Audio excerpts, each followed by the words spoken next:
Hey everyone, it is Tali and I'm back with another video. Today I'm going to be talking about Jaclyn Hill, Mikayla, and Glamzilla. I was going to do separate videos for each of these, but then I decided there's not enough content that I want to talk about to do so I'm going to be condensing it all into one video. I'm kind of disappointed by this because I actually was going to wear a robe that I got from Victoria's Secret in honor of Jaclyn Hill's overpriced robe that she just started selling.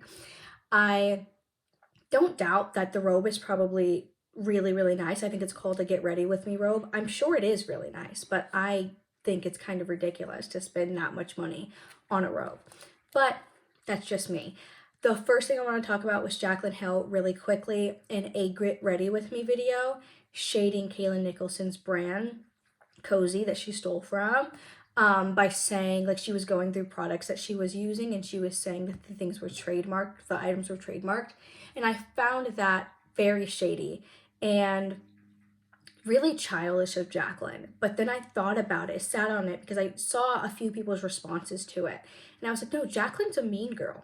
This is what Jaclyn does, and also she knows that it will get views as well, so she says little stuff like that knowing that people are going to talk about it. And she also knows that she's never going to address the trademark Cozy situation, so she can just make little shady comments throughout. And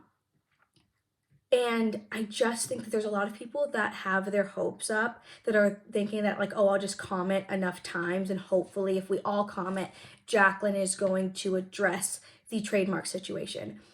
I think if YouTube reached out to her and said, hey, you have to address this, I don't think she would. I think she would get off the platform entirely, move to Instagram, and then still talk about it and like shade Cozy there. It's wild to me. Jaclyn Hill has never really been held accountable for anything, and we know this, and it's just the little antics are kind of bothersome now because she's just being mean. Kayla Nicholson's brand and her kind of lifestyle on social media and her business was directly affected from Jaclyn, and she's never going to address it because she doesn't have to. And that's bothersome to me, and the little comments are bothersome to me, and it just kind of shows more of Jaclyn's character. So that's all I wanted to say on that. Tell me how you feel about it below. The next thing I'm going to talk about is Mikayla responding to the same commenter. Now, this is old tea, but I didn't talk about it, so I want to talk about it now. So there was certain items that Mikayla had like replied to for reviews, and people had caught up with the fact that it was the same commenter, and the commenter was actually I don't know if it was a friend, but it was someone she was photoed with a little bit ago, and she was just replying to that person. Now, there was speculation, and I truly believe that she used that commenter, that friend, whoever it was, in order to post about certain brands that she wants to work with or certain ads that she hasn't disclosed. That's my theory. I don't know if it's true. You let me know if it's true. But when I saw that, I was like, I'm not surprised that she's done that. And also, really quickly about Mikayla, she had done a right after like all the mascara drama. I figured she would do this, but she has just done a products that, like, a de-influencing video of products that she doesn't like.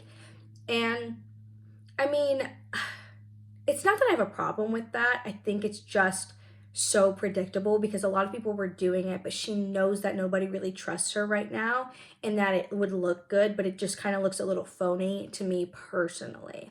And in that video, someone had taken a Got To Be Glue mascara or brow mascara product and had looked at an old review of hers and said, like, oh, you had a different review as before. She really didn't.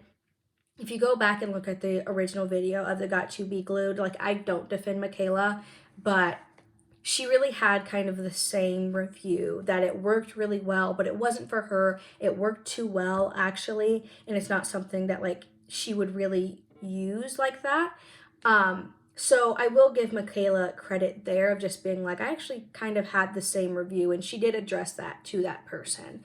That being said, she did just do, I'm not sure if it's a full ad or like a hidden ad or a wannabe ad. So on her Instagram story, she had done a scrub daddy, like she opened a package of scrub daddies and was talking about it and how amazing it was, blah, blah, blah.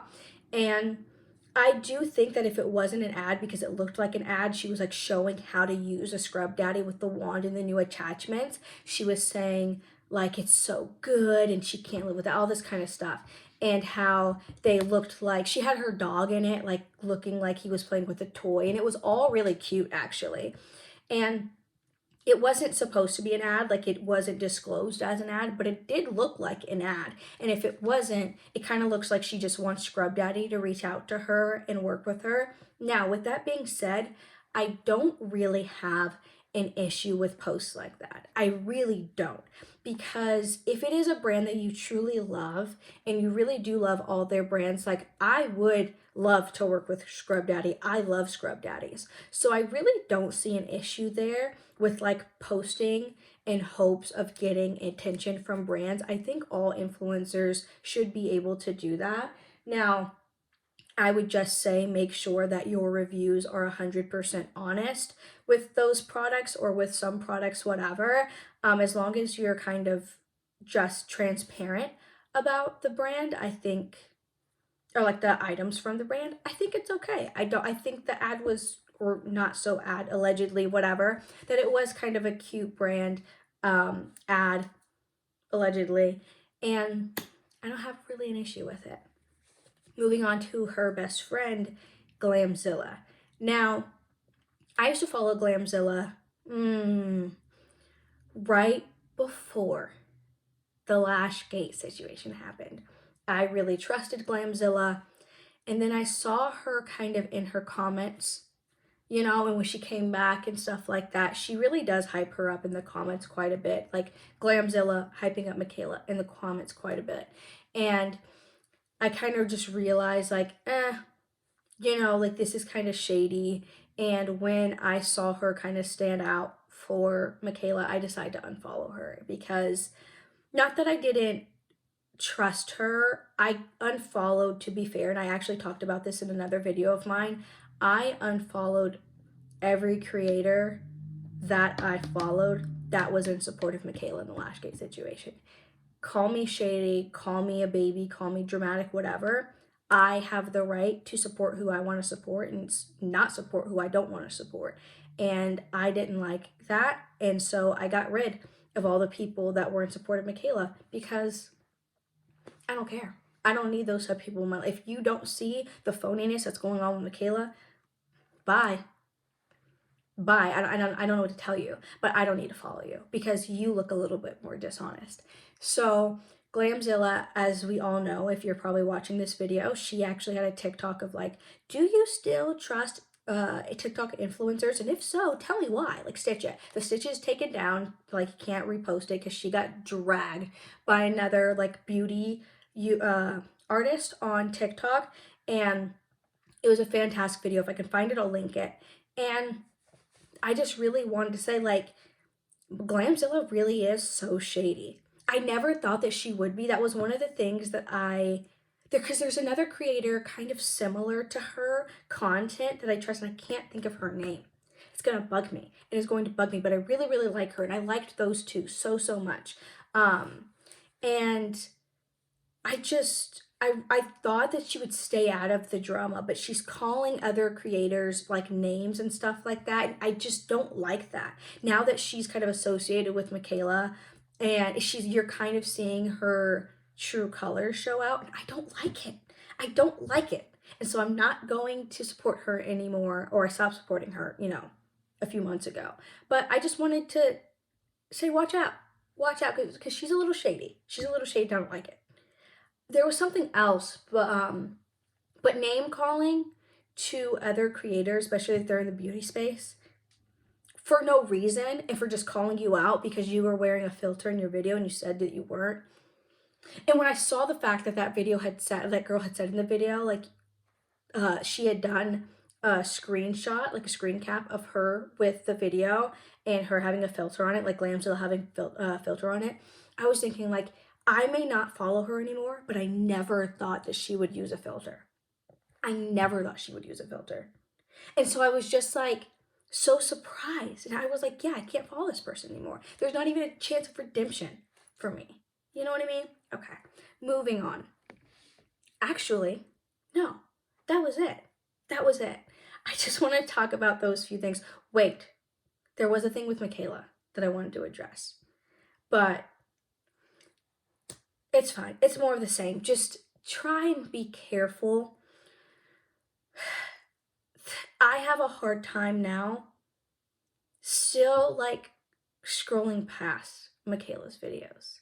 And I know it's like, you don't even like her. I don't like her, but there is something about her that really is marketable. And I find myself thinking like, maybe that is good. And sometimes stuff videos that I see of hers, like I'll go to another creator, see if they have, or like other creators on TikTok, I'll put it in the search bar and see like, did anybody else review this? Like, does this look good to anybody else? Because if so, then I really will get this, but I can't trust Mikayla's reviews now. Just be careful. Not every influencer is bad. I don't personally believe that. What I wanted to talk about, I remember now, was the Manny and Mue situation, kind of shading Mikayla when he was talking about the influencers he doesn't trust on the from him stitching Glamzilla's post. I know this is kind of word vomit, but yeah, it was just him not fully shading her, but like, oh my god, you know, her responses to certain products and all that. Shady, but not too crazy. I actually don't have a problem with that either, as long as you're being authentic. If I like, for me, this Makeup Revolution Super Fix Hold Super Hold Mist Spray, Jesus, I love.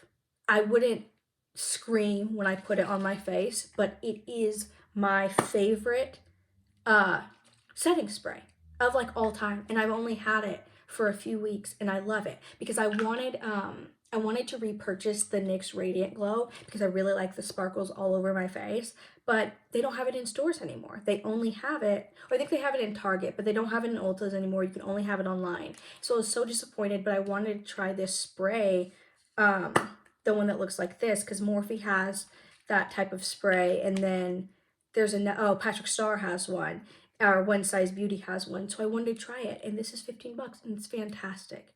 And if I was going to be a beauty reviewer on makeup, I probably would be like, oh my gosh, do you see this? Do you see how it set my face? You know what I'm saying? Maybe be a little bit more dramatic, and then I'd get sent like a box of these. You know what I'm saying? So yeah, all that to say this. Some influencers are just shady, so watch out and be safe out there. And I'll see you in my next one. Bye, everyone.